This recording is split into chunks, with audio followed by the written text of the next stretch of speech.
Wow, Hey, that was impressive. Yeah, thanks. Man, high and tight, I think is what they say. High wow, and tight. you held on to the ball. That's even more impressive. Welcome back. It's week 4 here.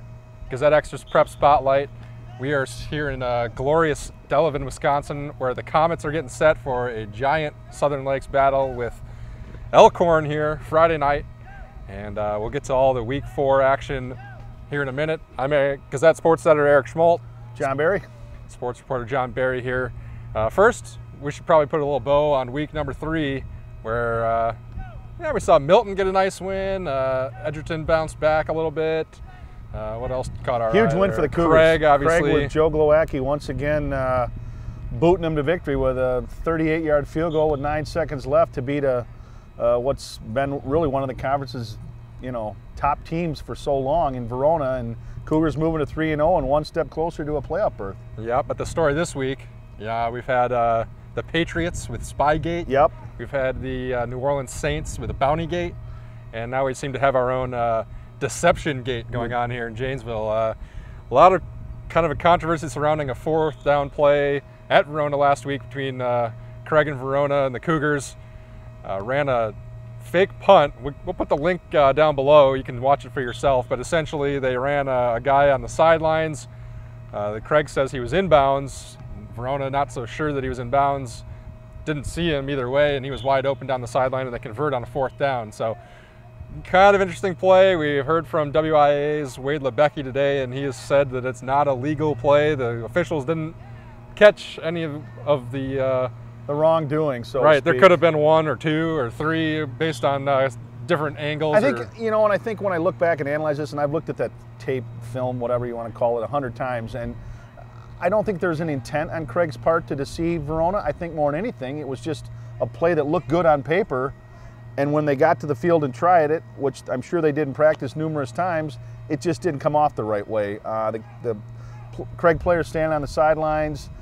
Craig's not lined up properly. They don't have enough men on the line of scrimmage, and right there, that would have made an illegal play right there. But as far as deceiving and trying to throw a fast one over on Verona, I don't buy that. I don't think that's Ben McCormick's MO at all. I don't think he was trying to do that. I think he was just trying to find another way to get a win, and faking a punt and on a play that is legal if it's done correctly, if it's run correctly, is what he was trying to do. It just didn't come off that way. Right. You play to win the game, exactly, I guess, as they say. But yep. But like you said, technically, even at the start, not even having enough guys on the line of scrimmage should have been a flag. The officials clearly missed that one. If you're Craig, I mean, there's not much you can do about it. No. The officials missed it. Okay.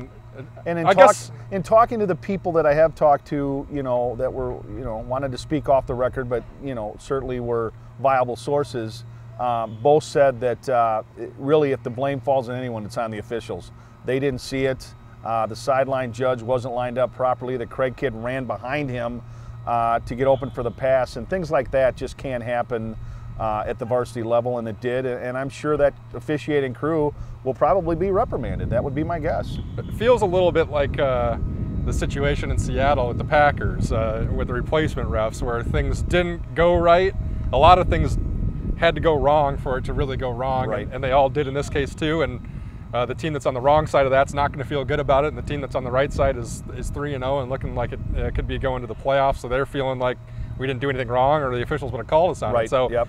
At this point, to me, all you can do is really move on from it. Yep, that's what Ben said he was going to do. He told his kids that. We've moved on. Let bygones be bygones, and let's move on to week 4, and that's what they're doing. And that's what we'll do here now then as well. All right, let's move on to week 4. A couple of matchups we got our eye on before we get to this one here that's in our background. I think the biggest one is probably Bigfoot at Jefferson. It's the first week the Rock Valley games truly count. Bigfoot riding a 47-game Rock Valley Conference. 48. Are you there? You sure? 48. 5 games last year. They went into last year with 43. Won 5 conference games last year, so 48. Yep. And 7 straight conference titles. So 48. Yep. 51 if you would count last week's crossover and the 2 crossovers that didn't count last week, but not official. So wrap your mind around all that. Nonetheless, going to Jefferson and the crossover game that counts here in week 4, and that's going to be a tough test to keep that streak alive. I think the streak comes to an end. I write about that in my football weekend, but Jefferson with Garrett Blaskey at running back, a kid that's first team all-conference a year ago, leads the rock in rushing this year, and I just think Bigfoot doesn't have the normal weapons they've had in the past to compete with Jefferson. I think Jefferson wins by probably a couple touchdowns.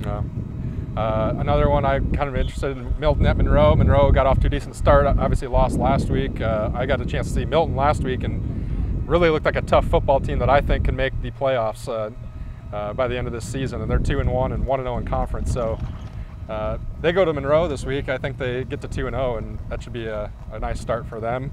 And then Verona at Parker, you got to see Parker finally get on the W side of things last week. What did you see from them? Well, I think Parker, they rebounded, and they had to. I mean, you got to pick up wins at some point, and Beloit's down and hasn't been as strong as they've been in years past, and well, not in several years past, I should say. But Parker looked good. Giovanni Sanchez ran well.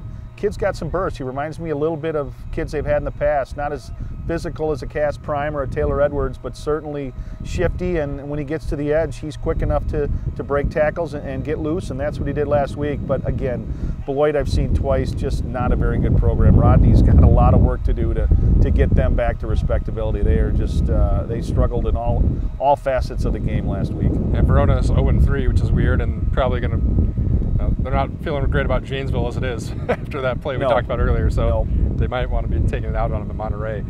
This is the game, this is the place to be on Friday night. Delavan Darien hosting Elkhorn in a battle of unbeaten teams, looking to get to 2-0 atop the Southern Lakes Conference. Really, the story is a difference of styles. You had a chance to see Delavan at least for a little while before the game got suspended a couple of weeks ago. That's a team that likes to really do some different things offensively to really move the ball. Well, and a kid, Jesse Collins, a quarterback, let's face it, he makes them go. He's the difference maker, and as a senior and a 3-year starter, he's going to put points on the board. I know Elkhorn's been, stingy defensively and has allowed 14 points in 3 games, but Delavan will score. There's no way you keep that offense off the board. They won't light it up probably for 40 like they've been averaging, but they're going to put points on the board, so it's a matter of whether Elkhorn with Keenan Leahy can find a way to get in the end zone. Didn't throw a pass last week, which I find that amazing, but they didn't have to.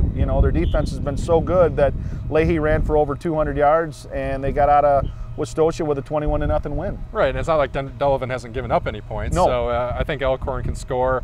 I like the defense in this matchup. Like you said, 14 points in the first 3 games, 7 in the first 2 in the shutout last week, so nobody scored more than 1 time in any game against them this year. It was the defense that got into the playoffs last year. It's just a tough, gritty defense. And here's, I think, the wild card. As we looked at the forecast on the way over here, 50 degrees maybe some rain.